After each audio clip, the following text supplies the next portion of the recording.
Welcome back to the next video, everybody. Today we're going to be looking at Mazur's part of Ribet's theorem, a special case Sayre's conjecture. So let's get into this. So recall, this is going to be the main result of this video and the next video. So theorem 3, let's let P be a prime that's at least 3.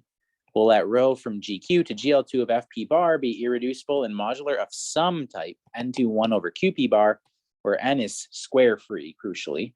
Okay, if rho is flat at P, then rho is actually modular of type n of rho to 1 over QP bar, where n of rho is the conductor of rho. If rho is not flat at P, then rho is modular of type P times n of rho, so we get contribution at P this time, to 1 over QP bar. Okay, so basically,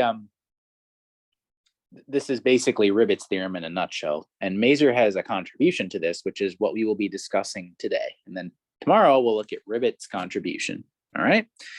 So this is proven in 2 parts. First, a result of Mazur deals with removing the primes L dividing n over n of rho, which are not congruent to 1 mod P. The second part is due to Ribet, and it deals with arbitrary primes L that don't equal P, but there's a cost that you pay. And that cost is introducing another prime Q in the level that we don't want. But fortunately, you can actually just use Mazur's part to remove that Q from the level, and then you're done. Okay. So I would refer you to Cornell, Silverman, Stevens, page 225, and ultimately to Ribet's paper. Okay. So here's Mazur's part. Let P be a prime that's at least 3. Let's let GQ from GL2 of FP be irreducible and modular of some type n to 1 over QP bar. Let's suppose that L is a prime which is not congruent to 1 mod P, such that L divides n, but that L squared doesn't divide n, and that rho is unramified at L if L isn't P, and flat at P if L isn't P. So again, we see flatness at P taking the place of unramification. So this map is rho. I think I'm missing a rho here. Then rho is actually modular of type n over L to 1 over QP bar. In other words, we can cancel the L away from the level. Okay, so how do you prove this? I'll give you a sketch.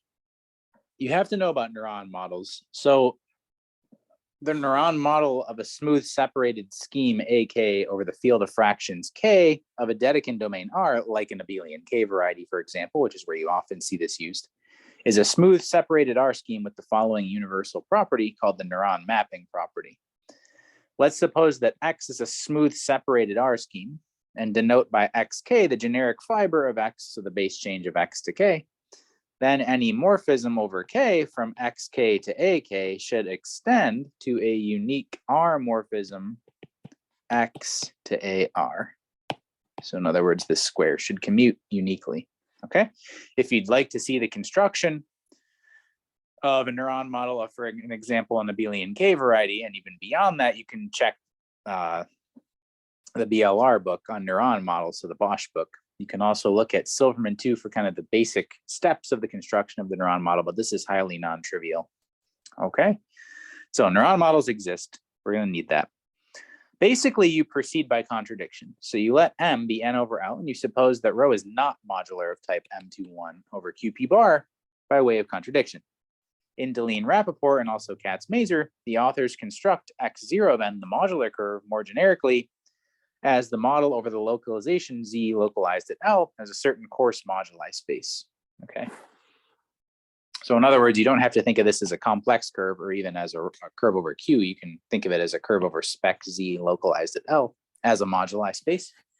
If J0n of Q is the Jacobian of the Q model of x0n, and J0n is the neuron model of J0 of n over Q over Z localized at L, it turns out that J0 of n represents the degree 0 part of the relative Picard functor of x0n over Z adjoin Z localized at L. You can see Raynaud's paper about this. You can also see Bosch's neuron model book about this, about the relative Picard functor in general. It's basically a functor representing line. It's a functor that kind of spits out line bundles on fibers. Okay. In other words, this tells us that J0 of n, this neuron model, can just be described in terms of the modular curve x0n. Okay, by Deligne-Rappaport, the fiber x0n, so take x0n base change to FL, this is just the union of 2 copies of the smooth curve x0 of m over FL, which intersect transversely at the supersingular points. Okay, so we're looking at supersingular curve. Remember, these modular curves are parameterizing elliptic curves with torsion data. So there are various points which are supersingular because those points are represented by supersingular elliptic curves. Okay, so we'll talk more about this in chapter 17. So how do you continue? You bring Devasage into the picture. Denote by J0n to the 0 sub f sub l, the connected component of the identity there in that neuron model. Okay, the quotient scheme. So you can take this neuron model base change to FL and you can mod out by the connected component of the identity. This is a finite étale group FL scheme, which is in fact a constant group scheme. We'll denote that phi sub 0 of n f sub l. So go back to chapter 5 in my playlist to learn a lot about group schemes, étale group schemes, constant group schemes, etc. Okay. So in other words, you can summarize what I just said by we have an exact sequence 0 to J0n0 f sub l to J0n f sub l to phi 0 n f sub l to 0.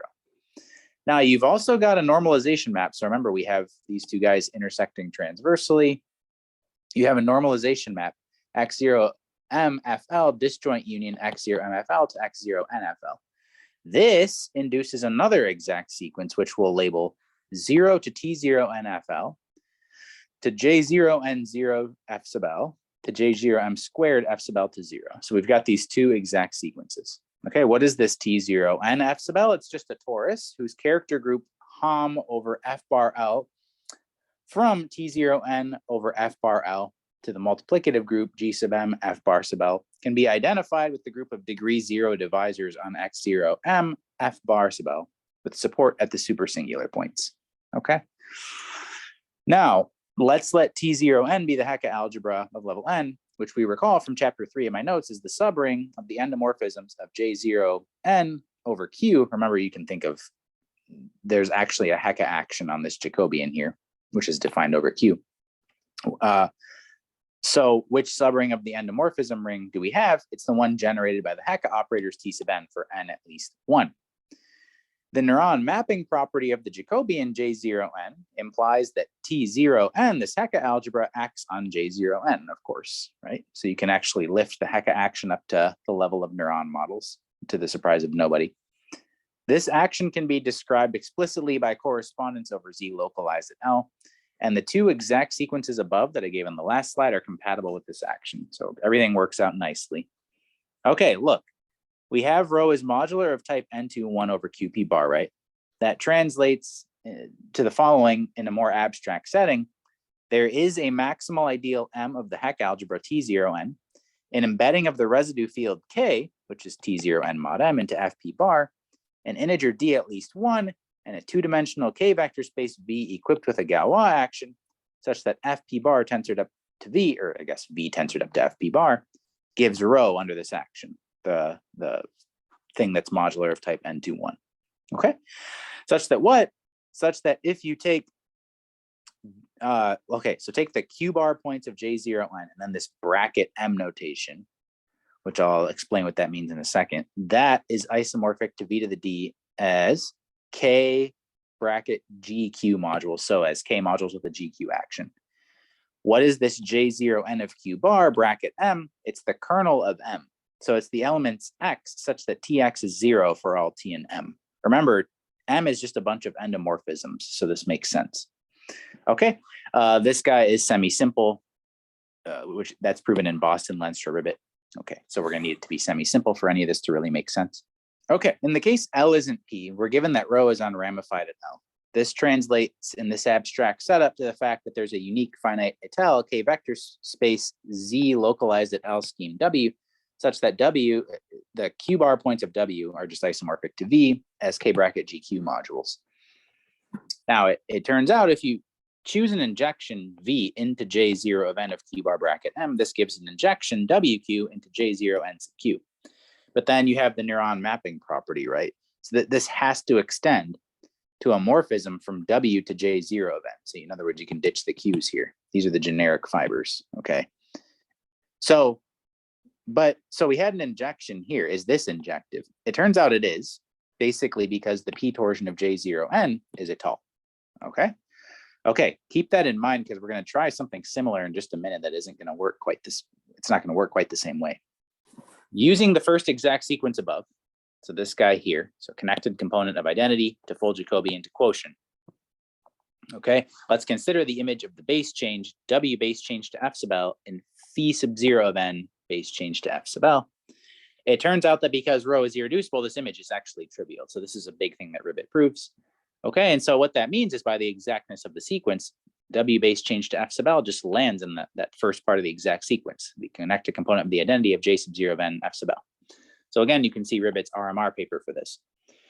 We've also assumed a rho, by way of contradiction, we've assumed a rho is not modular of type M2 1 over QP bar. This translates to the fact that the image of W base change to F sub L in J sub 0 of M squared F sub L is 0, okay?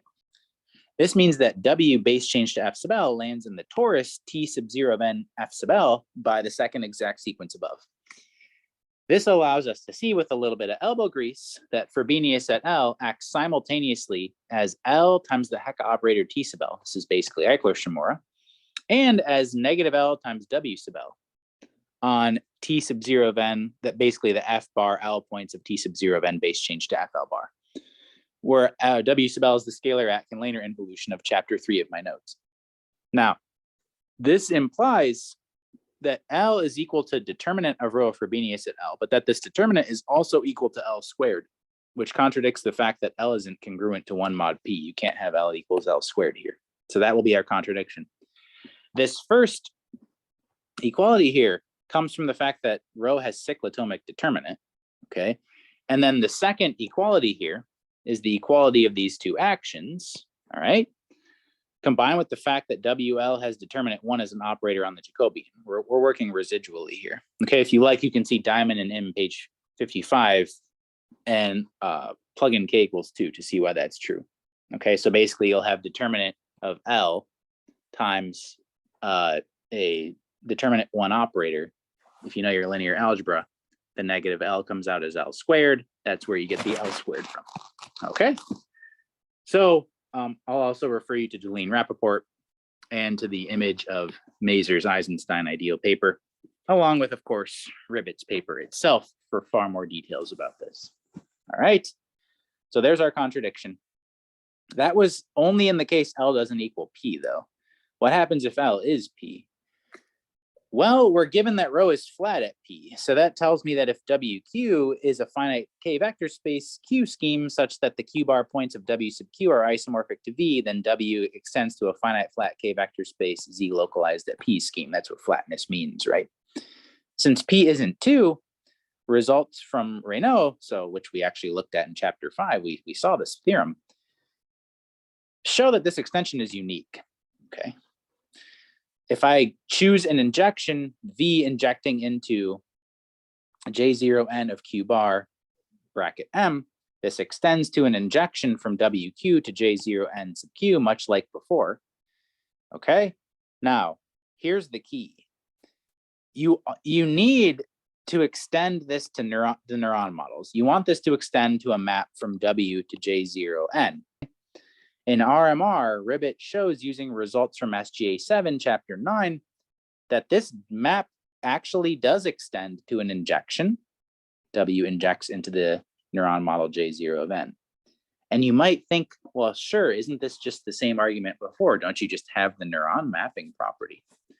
No, this time you don't, because W is not smooth. The neuron mapping property requires that the input, the thing mapping to the object in question be smooth, but you don't know W is smooth. So this is a big thing that Ribet has to do. He has to dig into SGA7 to show that you still extend to an injection from W to J0 of n. Okay, once you have this, the rest of the proof proceeds exactly as in the L not equals P case.